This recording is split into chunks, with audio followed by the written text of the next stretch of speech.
Santri itu 99% berkah, 1% pinter. Jadi yang nggak pinter aja jadi asal berkah, asal dapat ridho kiai. Ya itu tadi, makanya khidmat kenapa diutamakan, karena pada puncak keilmuan adalah adab. Bagaimana adab ke guru. Di Adabul Alim wal Muta'alim kan udah tuh malam Sabtu. Bahwa guru ngaji, kiai itu gurunya roh. Pemberi makanan roh, jiwa. Hidup hatinya itu karena ngaji. Kalau bapak dan ibu, orang tua kita, itu memberi makan jasmani. Badan sehat, tumbuh, dewasa, besar badannya, itu bapak ibu kita. Maka wajib berbakti kepada mereka yang sudah memberi makan jasmani. Nah, rohnya bisa hidup, mau ibadah, mau sholat, mau istiqomah, yaitu dari ngaji. Nah, makanya dua-duanya sama orang tua. Lalu di sekolah dikasih tahu sama bapak ibu guru. Kalau di rumah orang tuanya siapa? Ayah dan ibu. Kalau di sekolah bapak dan ibu guru. Kalau di pesantren ya kiai dan bunyai. Gitu. Jadi orang tua itu sama-sama orang tua. Adabnya khidmat kepada Allah dalam hal ini. Wa adabul qalbi lan utawi adabnya hati. Bagaimana mengelola hati, memanage hati. Di kitab Kifayatul Atqiya ada tazkiyatun nafsi. Di kitab-kitab tasawuf itu pembersihan hati. Jadi yang mulai ditata hatinya. Kalau syariatnya ya dianggap sudah selesai. Belajar wudhu sudah, fardunya wudhu tahu, bedakan fardu yang sunnah tahu, sholat bacaannya sudah bisa, gerakannya tahu, udah semua syariat nih, amalan ibadah secara rukun, yaitu perbuatan tangan, kaki, mulut, yang kelihatan, bacaan, sudah tahu nih, sudah bisa. Yang belum apa? Hatinya, ditata. Supaya ada sinar atau cahaya-cahaya sufinya, atau kebersihan, belajar husnudzon, belajar tawakal, belajar sabar, belajar tafwid, belajar ikhlas, itu hati yang ditata. Itu pada akhirnya sampai pada sabdanya Rasulullah, inna fil jasadi mudghah. Di dalam diri kita ada satu gumpal darah, daging. Jika dia baik, maka baiklah seluruh anggota tubuhnya. Jika buruk dia, maka buruk juga seluruh. Orang yang hatinya baik itu tercermin dalam perbuatan. Ucapannya baik, penglihatannya baik, telinganya baik, tangan perbuatan baik, semuanya baik. Itu dari hati yang baik. Tapi kalau hati yang buruk, mau di luarnya dibaik-baikin gak? Berarti modus. Memang dia mah jahat tujuannya. Tapi Pak, kelihatannya, itulah persoalan kita yang awam ini, suka melihat yang kelihatan aja, yang dohir. Penampilannya, dilihat gaya bicaranya, kayaknya tutur katanya enak gitu Pak, kayaknya mempesona gitu, kayaknya pilihan katanya nikmat, ilmunya tinggi. Belum tentu, karena memang tergantung hatinya baik apa tidak. Cerminannya dari mana? Makanya tidak ada yang tahu kecuali orang yang tahu. Tidak ada yang mengerti seorang alim maupun tidak alim, atau tidak alim kecuali dia harus alim. Gak ada yang ngerti tentang mesin motor kecuali yang paham mesin motor. Kita nggak bisa nilai bengkel mana yang bagus, orang saya sama-sama nggak ngerti. Oh, ganti oli doang gampang lah, gitu. Nggak usah ke bengkel kan gitu. Nah, tapi kalau sudah ada kerusakan, siapa yang bisa memperbaiki? Pasti ahlinya. Nah, si ahli ini bisa disebut ahli dan tidak ahli pasti oleh orang yang kapasitasnya sama di bidang itu. Saya dibilang pinter baca kitab karena memang jamaah yang ada nih barangkali belum ada yang bisa baca kitab. Lalu saya dibilang pinter, ya biasa aja. Karena apa? Gimana bisa menilai? Kalau saya baca salah juga kan gak ada yang protes. Iya enggak? Misal saya bacanya salahin nih bacanya. Iya aja udah. Coba kalau saya niatnya buruk, jahat gitu. Ya udah nggak usah dibaca aja, asal ngarang aja. Tujuannya apa? Tadi modus. Tuh Pak di sini. Kalau nggak sedekah, ngaji kalau nggak bawa kopi, di sini manfaatnya nggak ada. Tuh, lihat. Berkahnya hilang kalau ngaji nggak bawa rokok. Tuh di sini. Ini nggak percaya Pak. Ada nggak? Iya Pak Ustadz, besok pada bawa kopi, bawa rokok. Berarti modus. Jadi saya membohongi orang dengan ya tadi manipulasi ilmu. Ilmu saya dipakai buat mengguna-guna orang supaya terpengaruh dengan perkataan. Jadi maka itulah kenapa harus belajar, biar apa yang saya baca tolong dikoreksi. Kalau sama-sama bisa baca nih ntar nih, ya dikoreksi aja mana yang Pak tadi saya dengar kayaknya nggak pas ya Pak, keterangannya yang ini maksudnya ini loh kalimatnya. Nah ini kan nggak ada, belum ada. Ya kalau ada ya kan seru, saya senang malah diskusi. Berharap ya dulu ada Ustadz Toha, berharap ya begitu maksud saya. atau gantian bacanya gitu, atau koreksi kalau saya salah. Ya tapi ya sekarang tinggal kepercayaan, amanah. Siapa yang bisa menyampaikan dengan tujuannya li'i'la'i kalimatillah. Jadi ilmu itu dicari tujuannya yang pertama adalah menghilangkan kebodohan. Karena kebodohan itu ya musuh yang nyata. Kan gara-gara ketidaktahuan kita dibohongin orang itu. Gara-gara nggak tahu. Ini salah, ini salah, ini salah. Nggak tahu saya. Ya udah pokoknya salah. Nggak bisa kita memperhatikan, meneliti, menelaah, mengobservasi gitu, membuat penelitian karena nggak tahu. Kalau nggak tahu kan ikut aja. Nah tujuannya ilmu itu menghilangkan kebodohan. Yang selanjutnya li'i'la'i kalimatillah, supaya kita bisa mengamalkan lalu mengajarkan dengan ikhlas kepada orang siapapun yang membutuhkan tanpa ada kepentingan duniawi. Jangan pernah berpikir ngaji kemudian supaya jadi orang kaya. Ngajar ngaji supaya duitnya banyak tuh nggak boleh, nggak ada. Tapi faktanya ada kiai-kiai ceramah, belajar ngaji, terus ngajar, punya pesantren, punya kebutuhan hidup terpenuhi. Itu disebut al-barokah. Tetapi tidak menjadikan itu sebagai jalan hidup atau penghasilan. Dari mana? Dari ngaji. Tanya, emang kiai berapa penghasilannya sebulan? Nggak ada ininya kan? Struknya ada nggak? Makanya saya bingung kalau ditanya struk gaji, nggak ada. Nggak ada struknya. Fal qalbu mangka utawi ati idza dzaqa nalikane nicipi. Yang pertama ketika hati kita sudah bisa merasakan tokmal ibadati, ing rasai ibadah. Rasanya ibadah puasa apa rasanya? Rasanya haus dan lapar. Apa itu maksudnya Allah nyuruh ibadah supaya kita merasakan haus dan lapar saja? Rasanya sholat apa rasanya? Ada nggak rasanya? Rasanya gimana? Ngaji rasanya gimana? Ngaji nih rasanya. Ini ibadah kan? Ngaji ibadah, sholat ibadah, puasa ibadah, baca Quran ibadah. Rasanya gimana? Saya belum nggak ngerasain apa-apa Pak. Oh, coba kita lihat. Kalau ada hati sudah bisa mencicipi, merasakan ibadah, nih efeknya. Kalau sudah bisa merasakan nikmatnya ibadah, kayak kita makanan nih, pedas, asin, manis, ada yang kurang gurih, kurang kelebihan pedas, itu kan bisa kerasa. Dan kalau udah kerasa bisa kita tambahin. Kalau kurang garam, berarti nambahin garam. Kalau misalnya pedas kepedesan, biasanya tambahin kuah, ya kan? Tambah air. Kalau misalnya kurang kental, tambahin bumbunya, tambahin bahannya misalnya. Nah sekarang, apa yang kita mau koreksi dari ibadah kita kalau kita nggak ngerasain tuh? Sholat saya nggak ada rasanya Pak. Ya makanya nggak ningkat-ningkat, karena nggak ngerasain apa-apa. Ya capek aja kalau imam lama ya pegel rasanya. Kalau imamnya cepet ya kecepetan. Rasanya tuh rasanya apa rasanya? Adem Pak kalau sholat tuh. Emang kenapa? AC-nya nyala semua.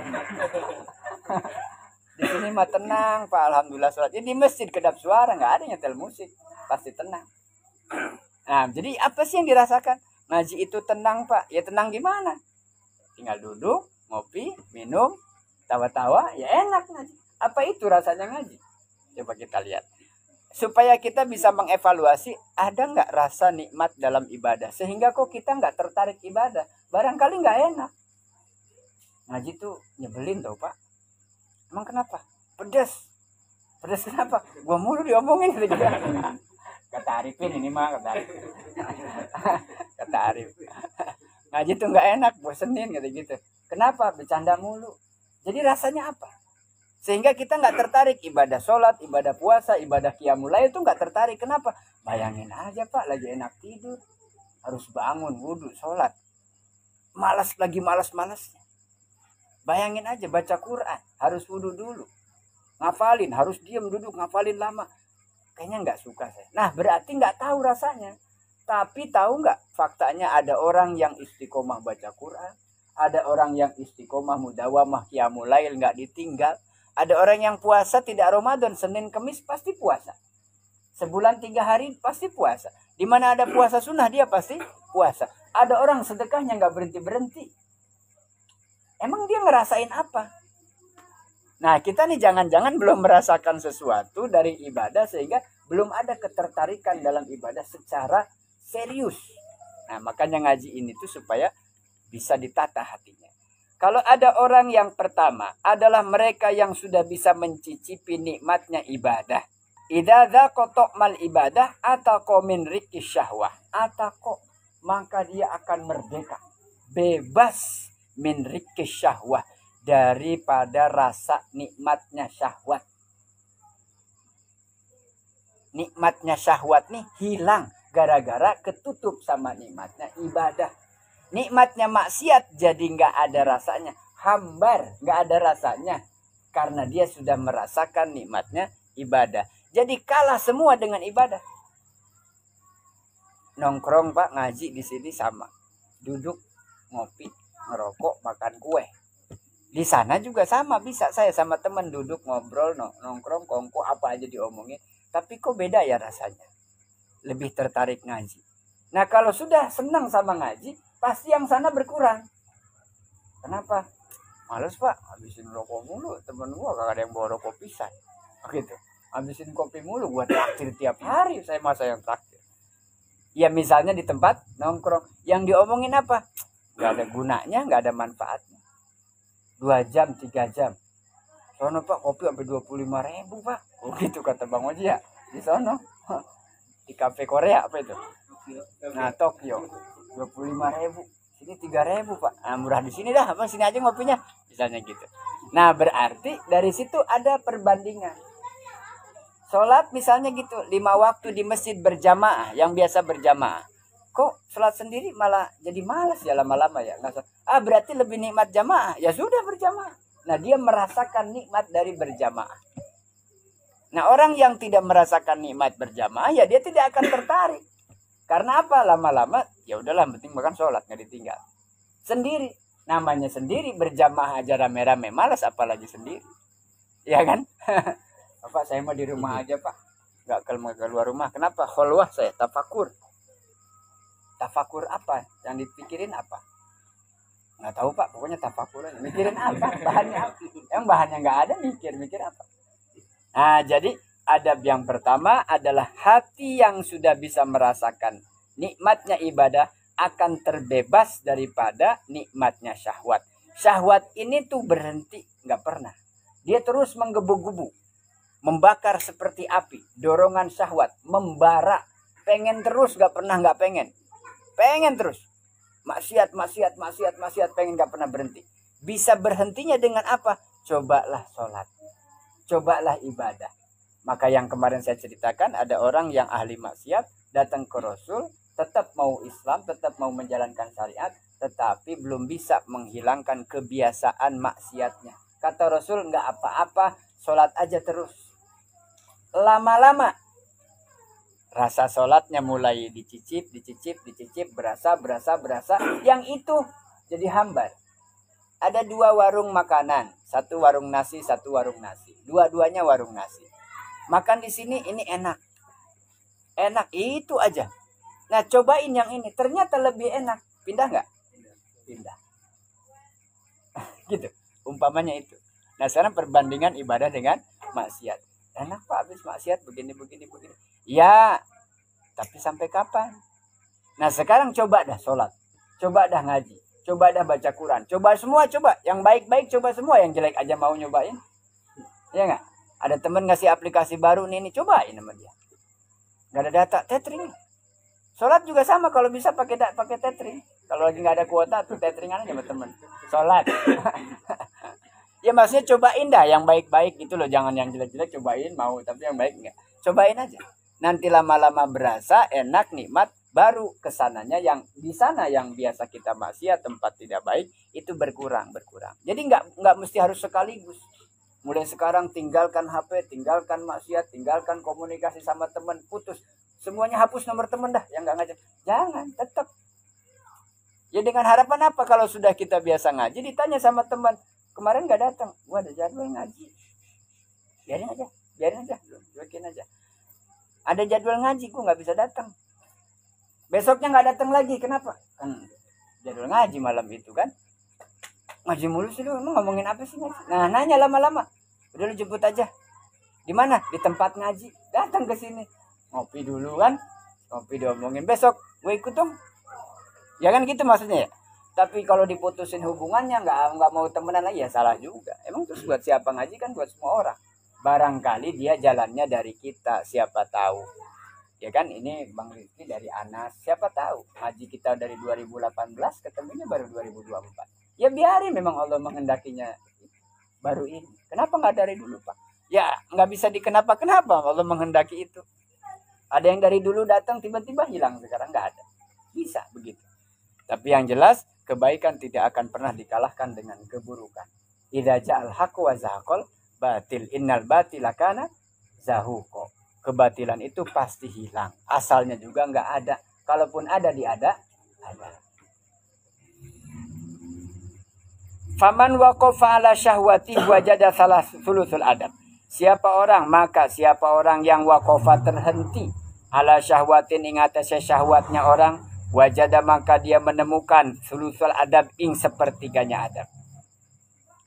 Orang yang sudah bisa mencoba yang pertama, mencicipi nikmatnya ibadah, dia bisa menikmati ibadah, lalu berkurang maksiatnya atau meninggalkan kewajiban kepada Allah, maka dia sudah menemukan sepertiga dari kesempurnaan tatanan hatinya.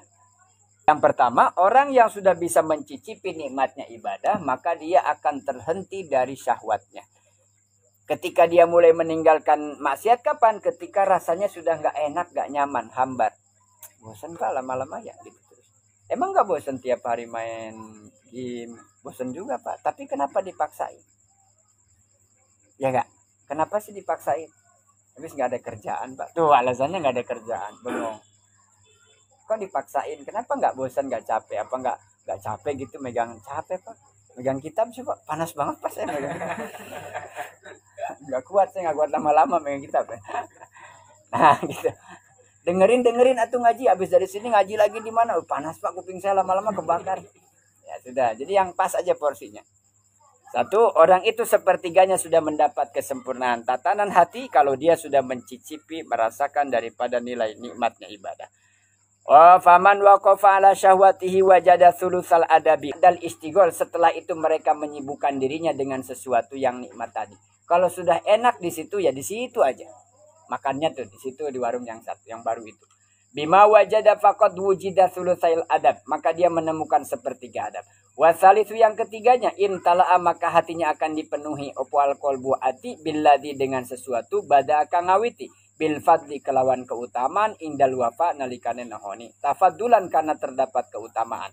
Faqad wujida maka ditemukan opo kulul adab atau kulul adab ing seluruh adab sempurna adabnya. Jadi lama kelamaan orang ini akan menghabiskan kesibukannya, aktivitasnya, waktunya untuk kegiatan-kegiatan yang bersifat ibadah karena sudah merasakan nikmat ibadah.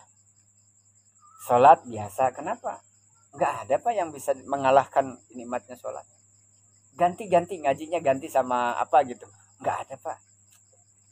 Tapi sekarang suka main bulu tangkis, masih Pak. Tapi habis ngaji, anak tetap main burung, tetap.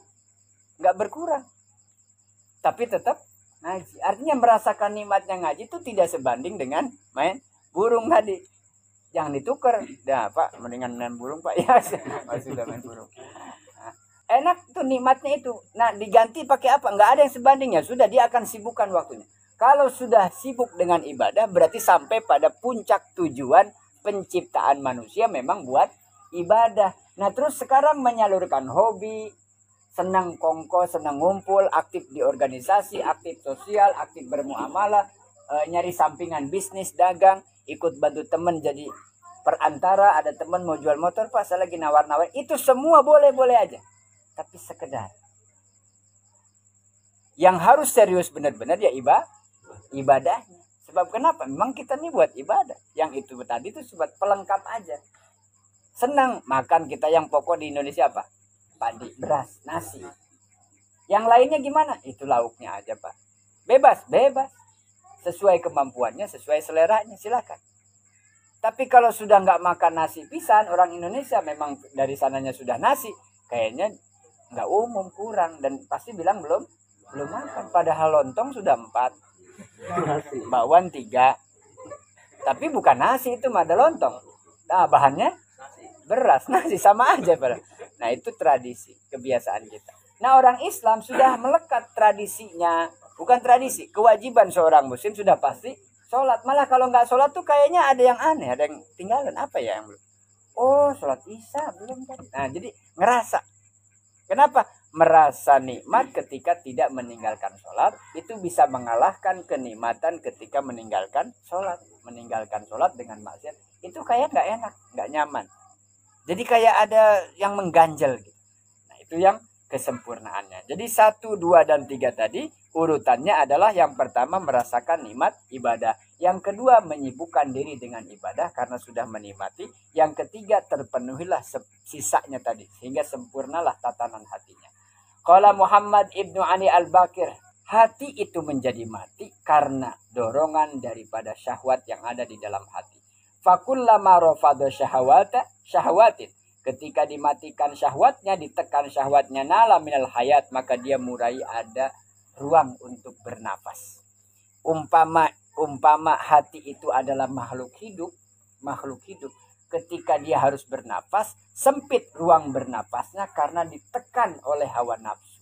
Ketika hawa nafsunya ditekan sedikit-sedikit, dia punya ruang untuk terpikir ibadah, terpikir sholat, terpikir puasa, terpikir ngaji, terpikir zikir, baca Quran. Ketika tidak ada itu ruang untuk bergerak, bernafas, syahwatnya, nafsunya habis sudah. Ditekan. Kalau bahasa dalam hadis itu sudah dimakan oleh setan tuh. Jadi kemarin sudah dijelaskan kan, hati itu sudah diliputi oleh setan sehingga nggak sedikit pun cahaya masuk. Kepengen sholat tuh mau masuk ke sini, mau dikasih pengen, nggak ada ruangnya. Sehingga boro-boro pengen, kepikiran sholat aja enggak. Makanya orang yang sudah terbiasa begitu, mana ada dia ingat waktu sholat. Ya kan? Yang ada lumayan. Ntar lagi dah isya dulu. Sekarang kapan lagi peluang ini nggak ada lagi. Ntar hilang momen.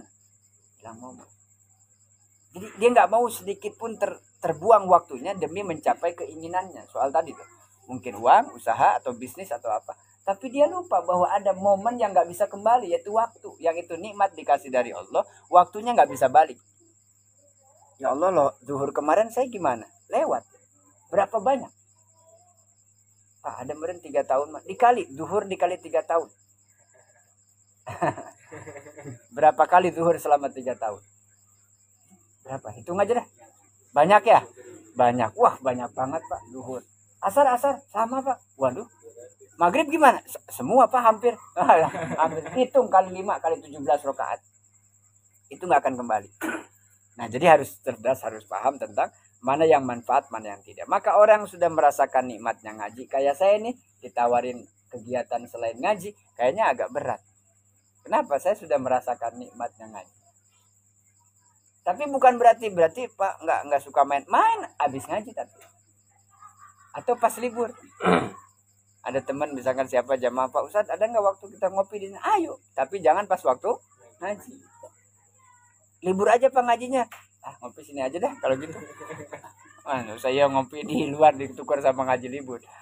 Jadi harus bisa merasakan dulu, kemudian nanti bisa menimbang, menilai. Kalau sudah menilai, orang nggak bisa diragukan. Sudah yakin dia. Sama seperti orang yang sudah tahu jalan, mau dibohongin, mau ditipu tuh nggak bisa. Siapa? Raffi dibonceng apa nyetir? Nyetir. Yang dibonceng siapa? Kamu dibonceng sama dia. Mau pulang ke Cimuning, arahnya ke sana ke Cimuning kan. Tiba-tiba dia bawa ke Jati Asih. Kamu pasti bilang kan? Mana sih? Nah udah diam, yang penting nyampe rumah. Tapi kan masa ke sini jalannya? Protes ya? Karena apa? Karena tahu yang benernya. Ya itu salah berarti. Coba kalau nggak tahu, ya pasti nggak diam aja. Udah diam pokoknya nyampe rumah. Ya udah iya aja, orang nggak tahu ya. Lama-lama bingung kok nggak nyampe. Nah berarti dibohongin sama Raffi. Kita nginep di rumah teman, kata. Tadi bilang dong, kalau gitu kok nggak ikut kan? Karena nggak tahu. Karena nggak tahu jalan. Nah sama dalam hidup juga, kalau orang nggak tahu jalan berarti sama dengan dia gelap dalam jalan, tidak punya petunjuk. Pasti tersasar, atau bahasa kita ternyata tersesat. Qala Muhammad bin Ali al-Bakir. Nala minal hayat, ketika syahwat tertekan maka seolah-olah jiwa menjadi hidup. Orang itu badannya sehat tapi kemudian terlihat seperti mati. Bukan badannya mati tapi hatinya mati. Ciri hatinya mati, linglung tau gak? Kayak nggak jelas itu gimana? Ngerti nggak? Kayak nggak jelas. Hidup segan mati tak mau. Hampir lupa sama waktu. Nggak ngerti tuh kenapa ya. Padahal sehat badannya, tapi hatinya kayak gelap, bingung. Nah, kebingungan itu berarti sama dengan orang yang tidak punya akal. Maka itulah orang yang seperti ini, kata Allah, rodadnahu asfala safilin. Dia tidak ada nilainya lagi. Walaupun badannya ada, ya anggap aja ya sama kayak kucing kan ada badannya. Ayam ada badannya. Saya bilang, mending sapi besar bisa dipotong lebaran Idul Adha. Lah kita mau dipakai apa? Di sate nggak ada yang beli, mau di sop pahit, ya. Ya nggak ada manfaatnya. Berarti apa? Ya bangkai. Makanya dalam lagu itu hanya sebujur bangkai kita itu sama. Kalau nggak dimanfaatkan itu akal yang Allah sudah kasih keistimewaan di antara makhluk yang ada, manusia adalah makhluk yang paling sempurna dengan catatan akalnya harus dipergunakan. Kalau enggak, berarti sama derajatnya dengan hewan, bahkan lebih rendah daripada yang terendah, kata Allah. Lil ihya'i lil amwat. Sehingga ketika orang sudah bisa menekan syahwatnya, maka dia akan mendapatkan kehidupan. Ada ruang gerak di dalam hatinya. Ternyata bisa Pak saya belajar Quran. Bisa Pak saya sholat 5 waktu. Bisa saya ngaji disiplin sebenarnya. Lah kemarin kenapa nggak bisa? Nggak tahu saya juga. Ada yang nggak aktif tuh. Ada yang nggak aktif dalam ruang hatinya. Kenapa? Padahal waktunya sama. Ngajinya sama, tempatnya sama. Kesempatannya sama semua, tapi ada yang bisa, ada yang enggak. Itu kenapa? Ada masalah berarti. Lalil amwati qala Allah taala. Allah Subhanahu wa taala berfirman, "Innaka latasmaul mauta, innaka sa'tuhune."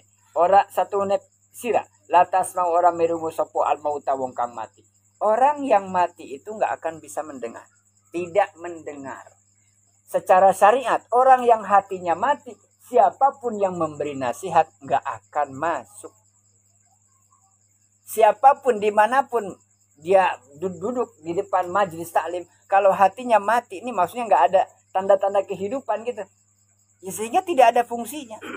Maka kan Allah yang bilang, Innallaha la yughayyiru ma biqaumin illa yughayyiru ma bi anfusihim. Allah tidak akan merubah karakter, tabiat suatu kaum, seseorang. Tidak akan. Bukan Allah nggak bisa.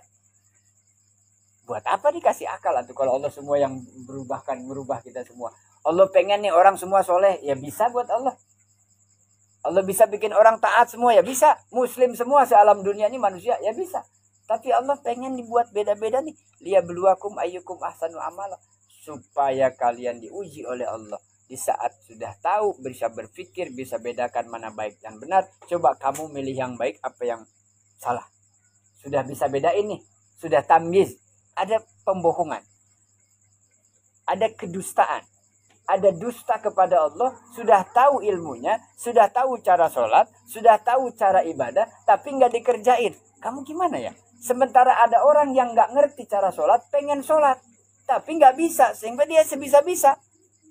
Wudunya nggak tahu apa nggak. Kita yang udah tahu kok nggak ibadah. Aneh. Ya nggak? Itu yang disebut dengan mendustakan agama. Yukadzibu biddin. Sudah tahu, berarti kan kita sudah dikasih tapi nggak merasa dikasih. Apa itu ilmu bukan pemberian? Datang begitu aja ilmu? Enggak kan? Ada proses kan? Ada proses belajar ngaji dari kecil. Bang Oji bisa baca Quran sekarang? Bisa baca Quran kan? Apa itu gratis tiba-tiba langsung bisa baca gitu? Enggak kan? Ada belajarnya. Lah itu dikasih bisa bersama Allah. Ada nggak orang yang belum bisa baca Quran? Pengen nggak Mang bisa baca Quran? Ini yang belum bisa baca Quran pengen. Ini yang udah bisa baca Quran nggak baca Quran. Itu gimana ceritanya? Ini berpikir logika sehat gitu. Ya kan akal sehat kan nggak cuma Rocky Gerung, saya juga bisa sehat. Ya kan? Sudah dibukakan matanya, dibukakan telinganya, sudah belajar, sudah dikasih bisa, nggak baca Quran. Yang belum bisa baca Quran pengennya luar biasa. Sama. Yang bisa ngaji ikut ngaji. Ada orang yang pengen ngaji tapi udah nggak bisa ngaji, nggak bisa datang. Kenapa? Misalnya sakit, misalnya sudah nggak ada waktu lagi. Karena apa? Pas jadwal ngajinya jam masuk kerja. Sip malam saya nggak bisa kerja, nggak bisa ngaji. Susah. Padahal dia pengen ngaji. Nah kita yang punya waktu kenapa tidak? Nah jadi sebetulnya simpel, sederhana aja. Apa yang kita bisa kerjakan kerjain aja. Karena tidak semua orang dikasih kesempatan, dikasih waktu, dikasih tenaga, dikasih kekuatan. Maka banyak-banyak bersyukur dan la haula wala quwata illa billah. Bersyukur karena kalau bukan Allah yang menggerakkan, dari sana si Buning ke sini itu yang nggak deket, lumayan jauh. Harus pakai bensin, harus pakai motor. Siapa yang nyuruh? Rafi disuruh nggak? Diingetin nggak sama teman apa siapa? Nggak juga. Tergerak pengen ke sini. Siapa yang menggerakkan? Iya enggak? Siapa yang gerak kalau bukan Allah? Maka alhamdulillah ya Allah. Banyak kan teman-teman banyak. Nah, yang lain kenapa enggak ada keinginan? Salat. Ya, dah situ. Nah, kemudian qala Muhammad tadi Allah berkata, Allah berfirman, innaka la tasma'ul mauta. Orang yang mati itu tidak akan pernah bisa mendengar. Jadi kalau orang kita masih bisa dengar, masih bisa berubah, melakukan perubahan karakter, perubahan kepribadian, perubahan dari baik menuju lebih baik, yang nggak baik berubah jadi baik, berarti dianggap sama Allah masih hidup. Karena kalau nggak ada perubahan dianggap orang mati. Makanya orang mati kenapa dibiayain? Nggak diajak ngobrol. Ya orang nggak dengar. Cuma orang mati itu diapain coba? Diurusin, dia mati nih, orang meninggal. Diapain? Pertama kewajibannya bagi yang hidup. Wajib bagi orang yang hidup kepada mati ada berapa? Ada 4. Yang pertama kalau ada orang meninggal diapakan dulu? Dimandikan, dikafankan, terus disolatkan, terus dan jangan diajak ngopi. Cuma 4 yang wajib. Wajib bagi orang yang hidup ketika ada jenazah di 4. Mati, meninggal, sudah nih jelas meninggalnya kan? Yang pasti dulu, jangan setengah-setengah. Harus pasti dulu. Makanya panggil dokter spesial. Udah Pak, bener nggak ada? Udah. Inna lillahi wa inna. Apa yang wajib kita lakukan? Mandikan. Yang kedua, kafankan. Dikafani, dimandikan, dikafani, disolatkan, kemudian dikuburkan. Udah, nggak ada kewajiban selain yang ini. Dah, itu aja. Bentar Pak, sebelum diberangkatkan ke saya, nasihatin dulu supaya dia tenang di alam. Nasihatin gimana? Yang ada talqin. Dibimbing. Sebetulnya syariatnya buat orang yang hidup. Ngerti nggak talqin itu apa isinya? Ya ini kan paduan ilmu syariat dengan hakikat. Bagaimana orang meninggal itu secara syariat berarti dia putus dari dunia kan? Dia tinggalkan dunia. Itu akhir apa awal kehidupan? Justru hakikatnya awal. Dia tuh baru mau hidup ya itu di alam kubur. Ketika di dunia ini bercanda. Di dunia ini hanya senda gurau. Tipu daya. Yang kelihatannya begini-begini kelihatannya aja. Yang kita bilang soleh belum tentu dia husnul khotimah. Yang kita bilang ahli maksiat belum tentu dia husnul khotimah. Cuma katanya. Jadi jangan juga kemudian terpengaruh dengan sesuatu yang zahir-zahir. Kalau lihat orang yang meninggalnya dalam keadaan sholat, Masya Allah jaminan surga. Siapa yang jamin? Ada orang yang anak muda jatuh di jalan, ketabrak, itu misalnya naudzubillah. Habis nongkrong sama temennya terus mati di jalan, terus syukurin lo langsung neraka kagak dihisab. Siapa yang tahu? Nggak boleh kan? Nggak boleh. Pokoknya ke siapapun yang meninggal, innalillah aja dulu. Kembalikan ke siapa? Kembalikan ke Allah, termasuk apakah dia husnul khotimah, sul khotimah, ya kembalikan ke Allah. Kita nggak tahu. Ciri yang husnul khotimah adalah meninggal ketika tahiyat akhir. Ada nggak? Cari hadisnya. Ada orang meninggal husnul khotimah ketika ngaji. Selama dia beramal soleh, tidak maksiat dalam keadaan orang bekerja, bapak-bapak, suami bekerja, kecelakaan kerja, naudzubillah, kecelakaan kerja, insiden, meninggal di tempat kerjanya, dengan syarat dia tidak meninggalkan sholat 5 waktu, dia amanah sebagai seorang kepala keluarga, datang pulang ke istri dan anaknya, memenuhi nafkah wajib lahir dan batin, terus dia meninggal di tempat kerja. Kita nggak bilang itu husnul khotimah dan syahid. Secara hakikat dia sedang berjuang, bekerja, mujahadah untuk apa? Menafkahi anak dan istri. Siapa yang nyuruh bekerja menafkahi anak dan istri? Kalau Allah yang nyuruh nilainya apa? Ya sudah. Kita bilangnya itu nggak husnul khotimah. Kenapa harus yang sholat sujud, sholat terakhir baru husnul khotimah? Ketika khutbah meninggal husnul khotimah. Kalau yang meninggal di medan perang gimana?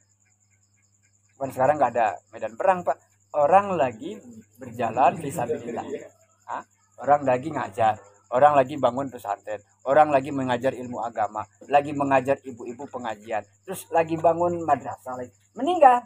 Ya sama dengan tadi kan. Sedang jihad fi sabilillah. Makanya dulu ada sahabat tanya ke Rasul, ya Rasul, enak sekali ya orang yang fil ma'rikah, syahid mati di medan perang, mereka jaminannya surga. Rasul bilang, lah, tidak. Tidak semua yang mati di medan perang masuk surga karena syuhada. Kenapa? Allah tahu mana yang tujuannya lillahi ta'ala, mana yang tujuannya supaya dikenang sebagai pahlawan. Kan pengen kan dikenang begitu, lalu kemudian dapat apa? Kompensasi sebagai veteran misalnya, pahlawan negara. Nah, supaya disebut namanya sepanjang masa, dibikinkan museumnya. Pengen dimakamkan di makam pahlawan misalnya. Ya kan? Berarti urusan apa? Dunia kan? Nah, tapi yang lillahi ta'ala itu siapa yang tahu? Hanya Allah saja. Jadi pandangan-pandangan semacam ini kalau yang ngaji itu jangan patokannya pada keumuman banyak orang, tapi harus tahu dasar hukumnya. Kenapa yang ketika kita lihat fenomena meninggal dalam perjalanan orang mudik, selama dia nggak maksiat, selama dia nggak tinggalkan kewajiban, ya mati syahid. Tujuannya dia pulang mau silaturahmi kepada orang tua, keluarga. Lah di jalan meninggal karena misalnya kecelakaan lalu lintas ketika mudik, syahid. Ibu-ibu yang sedang melahirkan, dia berjuang sekuat tenaga, tahan nafas supaya anaknya keluar dengan selamat, kehabisan nafas, mati syahid. Sama. Anak-anak yang dilahirkan juga meninggal dalam keadaan syahid. Dia langsung ke surga jadi wildan, tunggu bapak ibunya nanti nyambut pertama kali, yaitu anak yang mati dalam keadaan belum akil balik. Banyak, makanya ada bahasan tentang syahid itu ada dua, syahid dunia dan syahid akhirat. Jadi orang yang mati hatinya tidak bisa dinasihatin karena pasti fungsi yang pertama Allah anugerahkan berupa telinga sudah tidak lagi berfungsi. Sudah tidak berfungsi. Maka ada saatnya ketika sudah nasihat, sudah mau itu hasanah, sudah tidak bisa, ya sudah. Tidak ada jalan lain kecuali berserah kepada Allah. Ya sudah, Allah menghendaki itu. Jadi bukan karena bosan nasihat, bosan ngomongin, bukan. Tapi karena kalau sudah semua disampaikan, tapi saya pengen Pak supaya saya lebih baik. Ya kamu yang bisa merubah, bukan Pak Ustadz. Nah ngaji itu ngasih bahan-bahan pertimbangan. Ini loh kalau kamu baik begini, kalau nggak baik begini, kalau agak baik begini, kalau baik di awalnya ujungnya jelek begini. Contohnya ini banyak dari ngaji. Setelah akil balik, akalnya bisa berfungsi, tinggal pilih saya mau jadi apa. Kan kembali lagi. Nggak harus cerita nanti Pak, saya 3 tahun lagi akan jadi ini. Nggak usah, kamu punya cita-cita apa, itu jalanin aja. Yang penting tadi punya patokan yang baik dan tidak. Jangan sampai nabrak-nabrak. Ya. Kemudian waqala Sahal bin Abdullah al-qalbu raqiqun. Al-qalbu utawi ati iku raqiqun, debu, gelepung itu tepung, saking halusnya. Hati itu semacam debu. Tu'saru fihi al-khotorat. Di dalam hati itu pasti akan ada bekas apapun yang terlintas, ada bekasnya. Ada intuisi. Apa itu? Lintasan dalam hati. Tak pengen sesuatu. Contoh-contoh. Ini contoh nih. Sekarang nanti pulang. Haji ke Cimuning. Pulang. Di jalan tuh. Bawa uang nih 20.000. Tiba-tiba kepikiran tuh. Pengen beli makanan apa nih? Bakso. Itu karena di hati ada keter-kereteng. Ada lintasan. Tersirat pengen bakso. Ini mata lihat apa?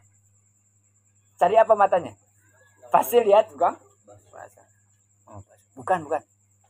Itu karena hati punya keinginan. Mata. Mata ngelihat. Tangan. Mau belok mana nih? Ke tukang. Kaki turun di mana? Di depan tukang. Duduknya di mana? Di tukang. Enggak mungkin pengen bakso tapi duduknya di jembatan yang enggak ada tukang bakso kan. Jadi hati itu penentu. Kamu pengen apa, maka semua anggota tubuh akan tergerak ke sana. Hati itu kan rajanya. Makanya tadi saya tanya. Ketika Rafi ada tergerak di hatinya pengen ngaji, apa yang berangkat hatinya aja. Tiba-tiba dia ambil kunci motor. Tiba-tiba ambil peci. Pakai kemeja, pakai sarung. Sendal, pakai. Terus berangkat. Ikut. Kaki ikut. Badannya ikut. Tangan ikut. Ikut semua. Berarti dari situ kita bisa lihat. Hati itu menjadi patokan. Kenapa? Dia yang menggerakkan anggota tubuh saya. Jadi orang ketika berbuat baik atau buruk, hatinya gimana? Mengendalikan apa dia? Dia tuh, nah nakodanya, hati itu berarti setirnya, decision maker, pengambil keputusan, ownernya, direkturnya, manajernya, ada yang mengendalikan, apa namanya? Akal, ilmu, pengetahuan. Nah, maka orang yang berilmu dia akan melakukan perilaku perbuatannya berdasarkan ilmu. Kenapa tidak begitu, Pak? Karena saya tahu itu nggak bagus, jadi saya nggak begitu. Kenapa yang ini dilakukan? Karena saya tahu ini yang bagus, maka saya lakukan. Siapa yang bisa menyetir itu, mengendalikan? Ya ilmu. Orang nggak punya ilmu sama dengan tidak punya kendali. Besar, Pak, kapalnya, sok nyalain mesinnya. Jangan ada supir kapal nakoda. Jangan ada nakodanya, nyalain mesin. Dah. Sudah nyala udah. Bisa nggak jalan sesuai dengan tujuan? Nggak bisa. Orang ciptakan sama Allah, dah, jangan dikasih akal. Nggak mungkin orang itu bisa hidup. Ya nggak bisa berpikir, nggak ada yang ngurus, nggak ada yang bisa mendidik, mengajarkan. Ya seperti apa jadinya? Naluri manusia. Hewan punya naluri. Ayam setelah dia keluar dari telur, megar tuh apa? Netes. Apa yang dicari sama dia? Langsung makanan kan? Langsung makan.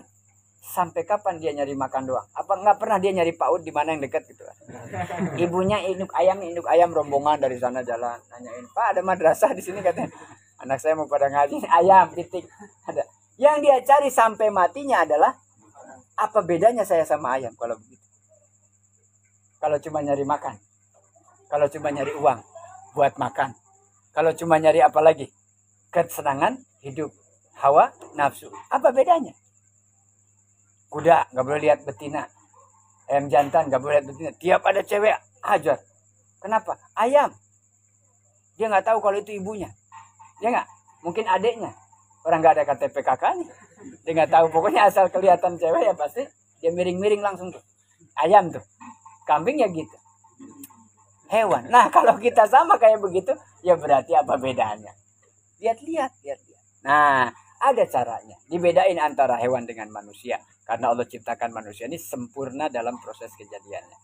Wa qala ta'ala, kemudian Roki kuntu sarufil khotorat al-madmumah wa asarul qalil alaihi katsirun. Yang sedikit tadi efek daripada berpikir buruk tidak berhenti hanya berpikir terlintas, tapi diusahakan oleh akal. Bagaimana caranya supaya kehendak hawa nafsu ini terjadi? Maka itulah kita dengar, di mana ada niat, kesempatan bisa dicari. Tapi kalau tidak ada niat, ada kesempatan nih, nggak terpikir. Kita mentalnya kan bukan mental pencuri, ya nggak? Itu ada motor tuh parkir. Ada nggak kepikiran seseorang di antara kita, ini HP tuh geletak, ntar tunggu anak ke kamar mandi. Ada nggak terlintas mau ngambil HP orang? Nggak ada. Nah karena mentalnya bukan mental pencuri. Ada niat nggak? Nggak ada. Meskipun kesempatannya ada, tapi niatnya nggak ada. Tapi kalau sudah ada niat, kesempatan dicari. Dia pasti nyari kesempatan. Nah maka itu hati-hati. Itu dalam hal ini apa? Ada nggak niat ngaji? Kalau sudah ada niat ngaji, misalnya jamnya jam kerja, tunggu Pak, saya libur, saya ngaji.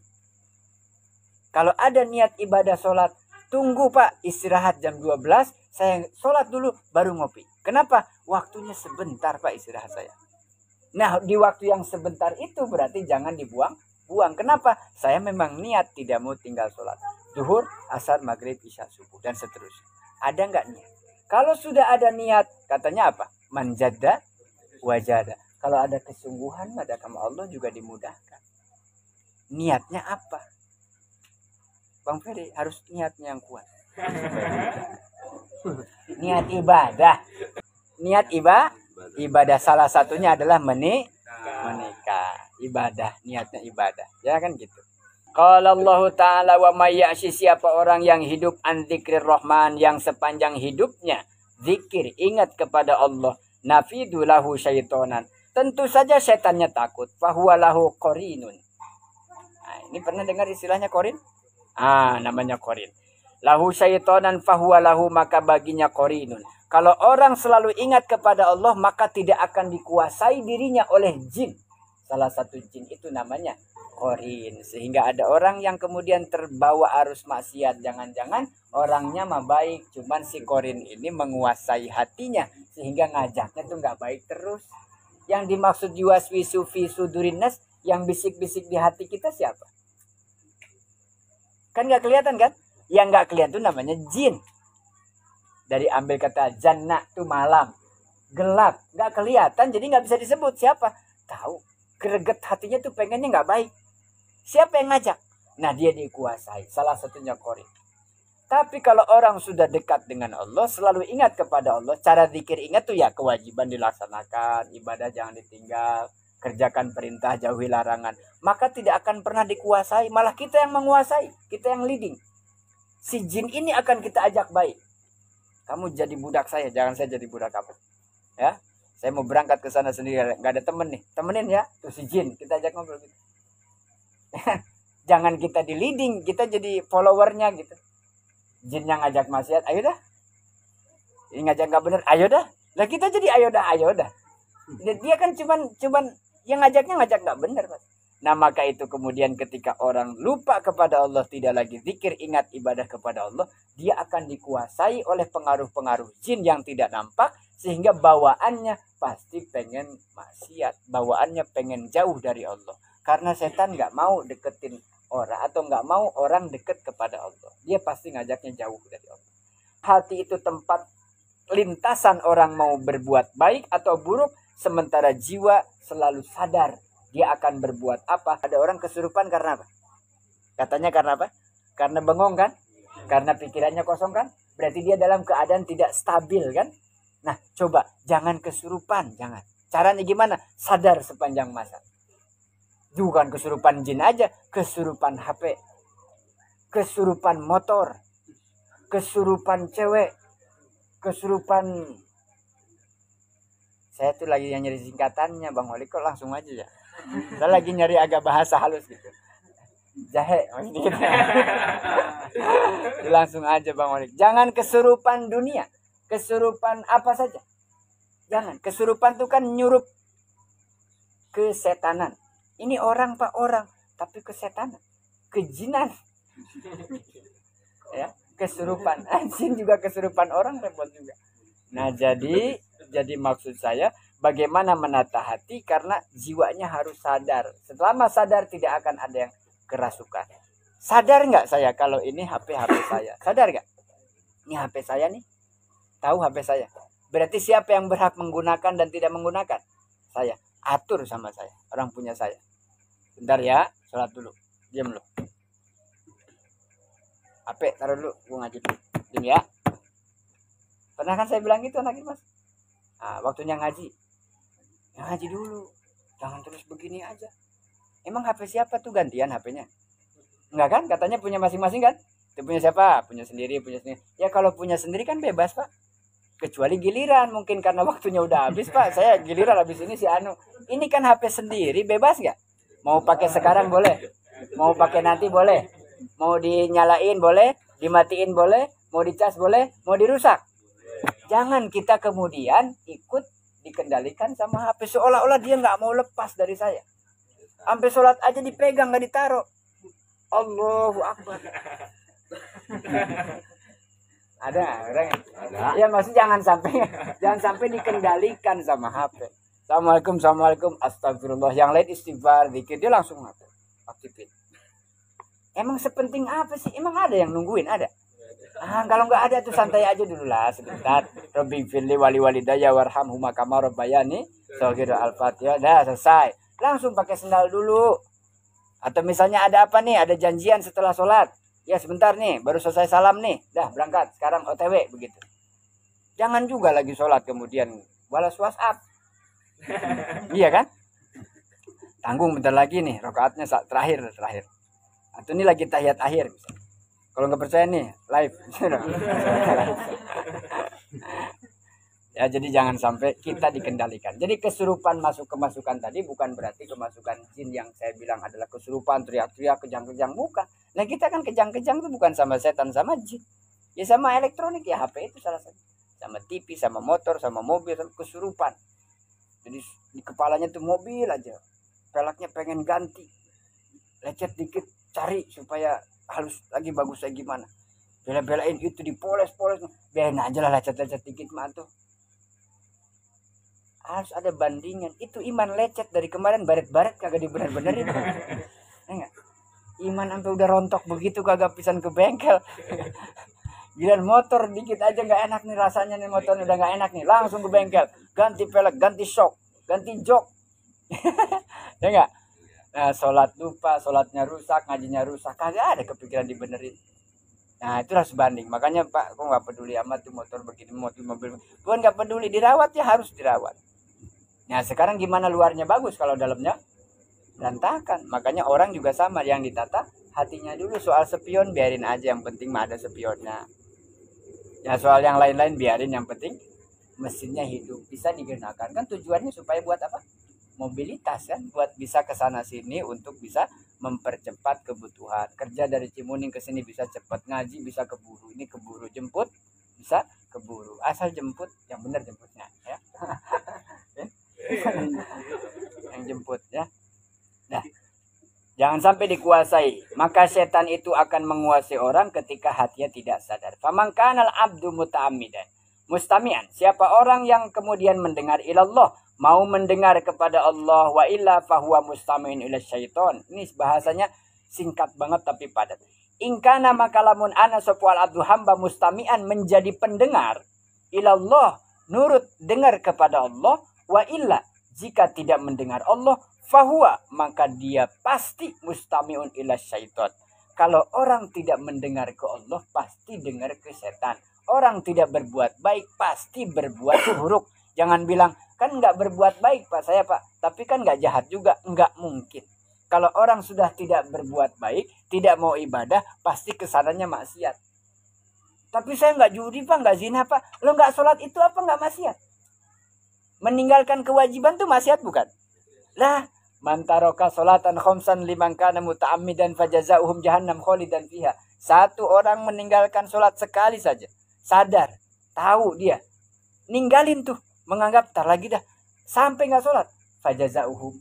Nah, balasannya jahannam, neraka jahannam. Apa bukan dosa? Dosa. Ya, jangan bilang Pak, saya walaupun nggak sholat kan saya baik sama teman, sama baik sama tetangga. Loh, jangan itu ukurannya. Lain urusannya. Orang yang tidak mendengar kebaikan maka pasti mendengar keburukan. Orang yang tidak duduk di majelis taklim ya pasti duduk di majelis selain taklim. Jadi yang pokok penuhi dulu. Kewajiban kita apa? Penuhi dulu. Selebihnya sebagai manusia fitrah, dia butuh teman, butuh hiburan, butuh jalan-jalan, butuh wisata, tamasya. Boleh nggak? Boleh, tapi yang pokok ini jangan ditinggal. Maka itulah ittaqullaha haitsu ma kunta wa atbi sayyi'atal hasanati tamhuha wa khaliqin nasi bi khuluqin hasanah. Takwa itu enggak ada musimnya. Makanya kerjakan saja perintah, lama-lama yang dilarang akan tertinggal, ditinggal lama-lama. Kenapa? Enggak mungkin kebaikan bersatu dengan keburukan. Tidak mungkin bersatu air dengan minyak, umpamanya begitu. Wan nafsu fa kullu syai'in, maka tiap-tiap sesuatu sadda babal istima faman harakatan nafsi, siapa orang bergerak jiwanya wa fi harakatiha yatrukus syaiton. Siapa yang dia diam tidak melakukan kebaikan, maka dia ditunggangi. Ditunggangi setan.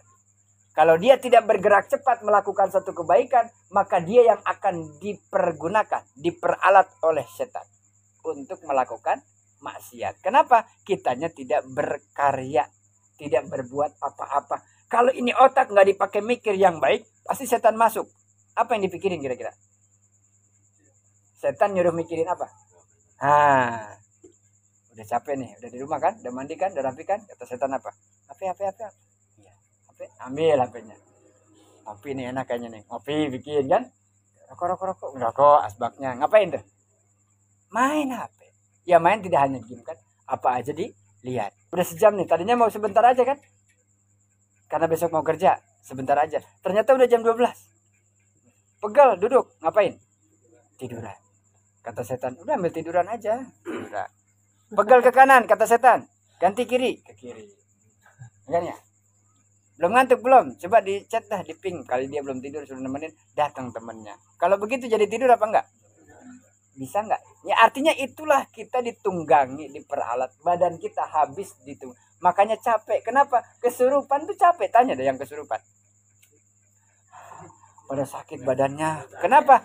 Kesurupan apa? Tadi maung. Habis maung terus ular. Habis ular terus gajah. Enggak ada yang kemasukan gajah ya. Kayaknya gajahnya juga mikir-mikir. Enggak muat. Ya. Nah ya. Jadi maksud saya tolong dikendalikan. Yang punya hidup ya kita. Tolong kendalikan hidupmu. Jangan boleh dikendalikan oleh yang lain. Jadi tergantung daripada bagaimana cara kita mengendalikan, maka begitulah kehidupan alurnya akan berjalan. Mau kemana arahnya tergantung Anda, tergantung kita yang punya kendali. Mana dasarnya? Ilmu. Wallahu a'lam bishawab. Al-Fatihah.